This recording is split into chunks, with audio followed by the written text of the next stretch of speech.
bagaimana seseorang mengetahui bahwasanya dia sudah terjangkiti ya penyakit hati.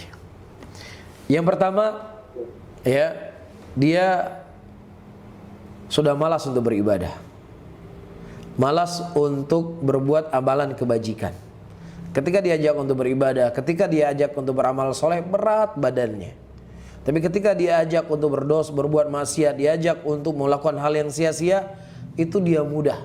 Dia siap gayung sepedanya puluhan kilometer, bahkan ratusan kilometer. Sanggup dia gayung sepedanya. Tetapi ketika diajak, ayo dong duduk di kajian sebentar, cuma 15 menit, setengah jam, 1 jam, berat. Ini petanda hatinya sudah sakit. Kemudian yang ketiga, tidak memberikan pengaruh dalam kolbunya ketika dia mendengarkan ayat Al-Quran. Ya, ayat-ayat tentang adab dibaca oleh qori yang sangat indah suaranya. Ya, qori Imam Masjid Haram, Imam Masjid Nabawi. Ya, dia mendengarkan Al-Quran biasa. Ya, seperti dia mendengar ucapan manusia. Ya, ini petanda hatinya sudah sakit. Ya, karena Allah mengatakan dalam ayatnya, innamal mu'minuna alladzi idza dzukirallahu wajilat qulubuhum wa idza tuliyat alaihim ayatu zadatum imana. Hanya saja orang beriman ketika diingatkan oleh Allah, diingatkan azab Allah, diingatkan janji Allah, bergetar hati-hati mereka. Dan ketika dibacakan ayat-ayat Allah, bertambahlah iman mereka. Nah, ketika hati kita tidak bergetar, hati kita tidak menambah keimanannya, tidak menambah kesejukannya, ketika kita membaca ayat-ayat Allah, petanda hati kita sedang sakit. Yang keempat, para hadirin dan hadirat yang dimuliakan oleh Allah, ya, ta'alluq az-zaid bidunya. Ketergantungan yang berlebih-lebihan dengan dunia. Ini juga sebab petanda hati kita sakit. Ya, bukan berarti kita tidak boleh mencari dunia. Orang muslim itu harus bekerja. Orang muslim kalau bisa membuka lapangan pekerjaan, karena itu manfaatnya besar. Dan banyak amalan-amalan dalam Islam itu larinya kepada amalan harta. Haji, umroh, zakat, sedekah, kembali kepada harta. Dan tidak akan mungkin seseorang beribadah dengan amalan harta tersebut kecuali dengan dia bekerja.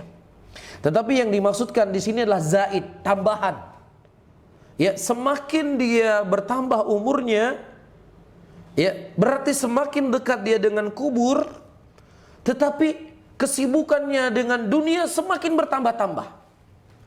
Yang di masa mudanya sibuk dia dengan dunia itu mungkin sekian jam, tetapi semakin hari semakin ke depan, semakin dia tua, semakin dia dekat dengan kuburnya, kesibukan dunia semakin besar. Ya, angan-angan untuk dia mendapatkan dunia juga semakin tinggi. Ini petanda hati kita sedang sakit. Ya, bukan berarti nggak boleh cari dunia ya. Tadi sudah saya jelaskan, jangan salah paham. Yang keempat, petanda hati sudah sedang sakit, dha'fu ta'dhimillah. Kita sudah semakin berkurang untuk mengagungkan Allah. Semakin berkurang pengagungan terhadap apa yang Allah haramkan. Orang melihat berbuat dosa, melihat orang berbuat maksiat, melihat orang melakukan pelanggaran-pelanggaran dari hukum Allah biasa.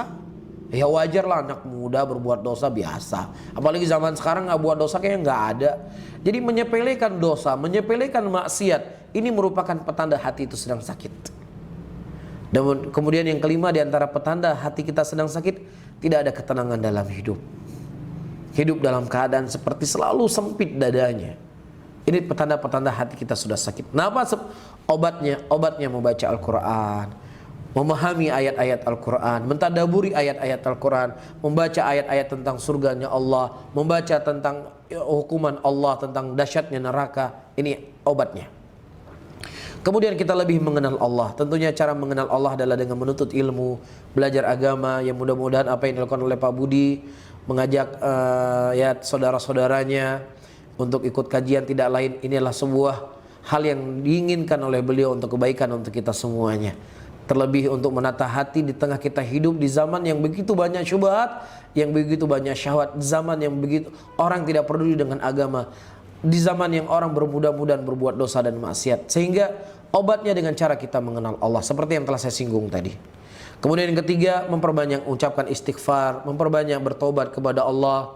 Dan yang kelima, sering terkadang kita bersendirian merenungi bagaimana sepinya dalam kubur, bagaimana nanti gelapnya kubur. Ada hal-hal kita untuk introspeksi diri kita. Ya, sebelum tidur coba kita renungi dengan mati lampu mati. Ini, ya bagaimana neraka ini saja sudah begitu gelap. Ini butuh terkadang-kadang untuk memberikan ya obat untuk hati kita. Ya juga bisa mendatangi kubur, menziarahi kubur, karena ziarah kubur itu akan mengingatkan kita kepada kematian. Dan juga mendengarkan nasihat-nasihat, dengarkan ceramah-ceramah yang mudah-mudahan bisa menggugahkan hati, perbanyak diulang-ulang. Ya alhamdulillah dengan zaman modern seperti ini, ya kajian-kajian ceramah-ceramah agama itu sangat banyak sekali di YouTube, di Facebook, di Instagram. Ya coba kita meng-follow akun-akun ustadz-ustadz yang mungkin bisa ditanya nanti sama Pak Budi siapa yang bisa saya ambil ilmunya. Kita follow Instagramnya, kita subscribe YouTube-nya, ya, untuk mendengar ceramah-ceramah agama, kajian-kajian agama sebelum kita tidur mungkin, atau dalam waktu kita sedang tidak beraktivitas. Mudah-mudahan itu bisa melembutkan hati kita. Wallahu a'lam bishawab. Nah.